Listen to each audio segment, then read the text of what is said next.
On those days that the trifecta happens, where we have clean sheets, clean house, and a clean family, I just want to tell my family to sit on the couch, not talk, not eat, nobody do anything for like 15 minutes. Nobody's allowed to use the bathroom so that I can enjoy the serenity of a clean house, clean sheets, and clean family.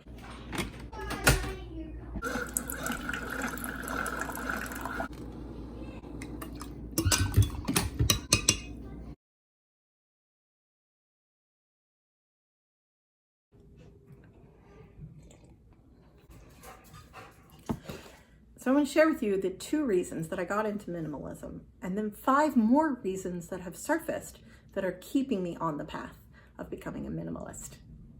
That was a super weird smile. The first one was I wanted more time with my family. We were constantly surrounded by stuff before. We would sit at the dining room table and there would be stuff all over behind us in the kitchen. There would be stuff on the shelves. There was another cube shelf on the other side of the table in the dining room that held games and puzzles and school supplies. The art room, the sunroom used to be an art room flooded with kids' stuff. And there was stuff on the floor all the time. You couldn't walk in our small house without stepping on anything. You couldn't use some of our rooms. We were surrounded by all that all the time. And so anytime I would sit down with the kids or my husband, I felt compelled to clear that kitchen counter and have less stress because it was stressing me out. It was causing me anxiety.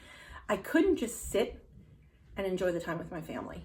After I started decluttering and I stopped spending, I had to go down those 2 paths of the journey. I had to be decluttering a lot and not spending anything at the same time before I realized how much I was spending and dealing with looking at all of these things in my house, and all I saw was money spent. Money spent. And it's money spent, but not always cash. And how much money we could have in 529s for the kids, or our retirement fund, or our savings account. So those were my 2 reasons that I got started on minimalism. And I'm happy to share that those 2 things are starting to happen.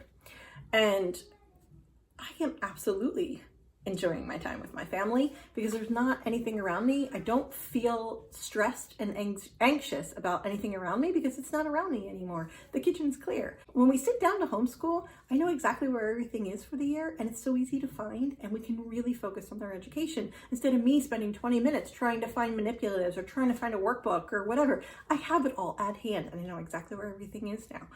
And when we sit down to play games, we now play games every Monday. We have Monday game day where we just go into the game cabinet and grab some games we haven't played with in the last couple of weeks and take them upstairs and play games all day. I mean, that's so fantastic. And now I can do it without the stress and I can genuinely have fun. My journey has been short. It's just been 4 months that I'm sharing my experiences here, but here are 5 things that happened. Instead, I became a priority. My husband has always made me a priority, which is the sweetest thing, but I never made myself a priority. I have a self-care regimen where in the mornings I'm putting on makeup, I'm getting my shower, I'm doing my hair, I have clothes that I love, I have confidence, I feel really good about our house, and I feel really good about our life. And I feel really good about the decisions that I made in minimalism. And as a result, I feel like I have made myself more of a priority. We are just generally cleaner as a family. It's much easier to clean the house now and keep it clean because there's less stuff in here that I have to situate and worry about before I even start cleaning. So I can just jump in and clean and get it done. I shop smarter. I don't just toss things in my Amazon cart and have them shipped to me.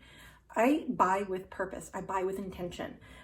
I buy when we need something. And so my spending has gone way down. That no buy, low buy lifestyle that comes with being a minimalist, I buy what we need.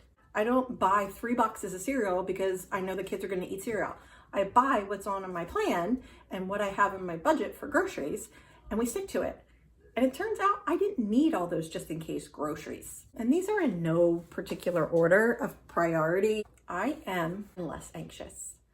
And I didn't realize how anxious I used to be until I feel like I do now. And there was a lot of anxiety tied up in the house the way it was and living as a maximalist and an overspender.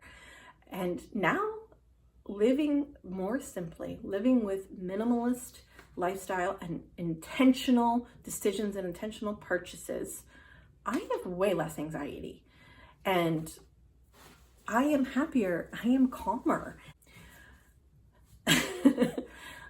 I laugh more. I can't even say it without laughing. I laugh more. I do. And I laugh more with my kids. And when I laugh now with my kids, I've noticed how infrequently I laughed with my kids before. And my kids laugh all the time. I make my kids laugh, but I wasn't laughing. And now I'm laughing. It just took me by surprise. They weren't things that I had expected to find out about myself, but they are reasons now for me to keep doing this, for me to keep being a minimalist. So now I have 7 reasons to continue on this journey of minimalism, and I'm excited about it. Anyway, here's my most recent video. Thank you for watching. Thank you for subscribing. My grandmother made this. Isn't this beautiful? She gave this to me and my husband when we got married. I've been getting comments about the lipstick color, and someone asked me what it was, and I can tell you what it was because I only have 1 lipstick. I have 2 lip glosses, but 1 lipstick. Because I'm becoming a minimalist. I only need 1 lipstick. That's not true, I need more lipstick. That not every day is a minimalist day. It's just not. At least not for me.